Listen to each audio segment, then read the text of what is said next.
So I have a Dodge Sprinter here, 2003. Just replaced inner tie rods without removing the tires or the outer tie rods.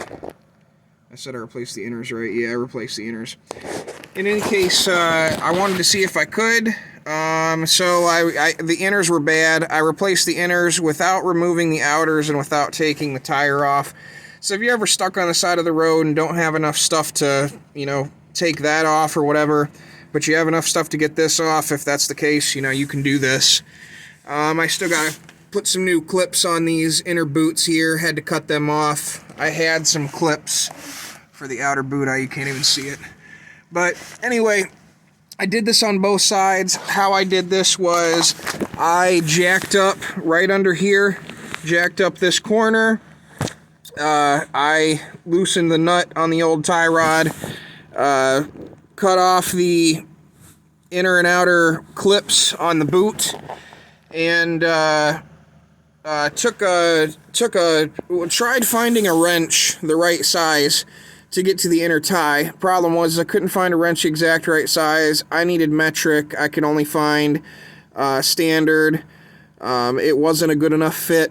And then the new inners had a different size nut on this inner side, on this inner joint. So it was going to be a pain. So, and then there's not very much room to fit up in here either. So one thing you got to keep in mind when you do these is you got to get a pretty small tool up in there. So what I ultimately decided to use was a 10-inch small pipe wrench from Menards. Just a cheap Mastercraft pipe wrench. I would turn the wheel for, like, when I did this driver's side here, I'd turn the wheel all the way to the right, so it would bring that the inner joint of the tie rod right up here, and then I'd hit it from this open space. Or did I? Yes. So I was hitting it from this open space, and also if I needed a better angle, I was bringing it out here and hitting it from this open space. So you can turn the wheel. For me, I think I was able to get one side using a mixture of both, and then figured out on the other side that I only needed to do it from the one side, but I can't remember if it was inner or outer. But you have some room here too. If you're doing the driver's side, you turn the wheel all the way to the driver's side, yeah, and it's going to push this tie rod out, and then you have some open space here where that control arm meets the frame that you can get up in there. In any case, I loosened it up here. The tire was free hanging in the air, so I just kept loosening until this guy came off, pushed the tire out. So I made some room and then unscrewed it off from the inside, and then I was good to go. Stuck the new one on, tightened it up on the inside.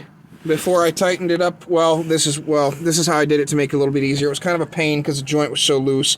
I started off by tightening it up on the inside before trying to tighten it up on the outside. It was really tight, and I didn't want to cross-thread this joint, and it's really, really hard to feel where your threads are when you're doing it this way and you don't have this joint off. So what I did was screwed it all the way up in here, not all the way tight though, just like, a hair off tight so it could still freely move.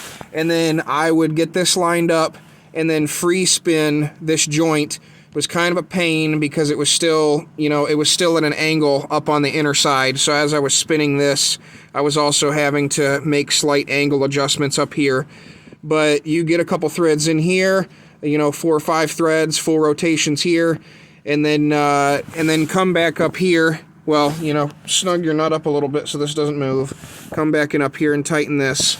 And then, move your guy to, where your tires look straight. I was able to move this. I just had this aligned, actually. I was able to move this within 0.6 and 0.8 degrees of 0. And, less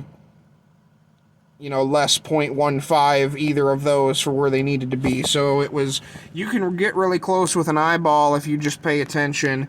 Take a look at your car from the outside and pay attention to how your tire lines up with your fender front and back. If you're looking at it, you'll see if it looks right or not.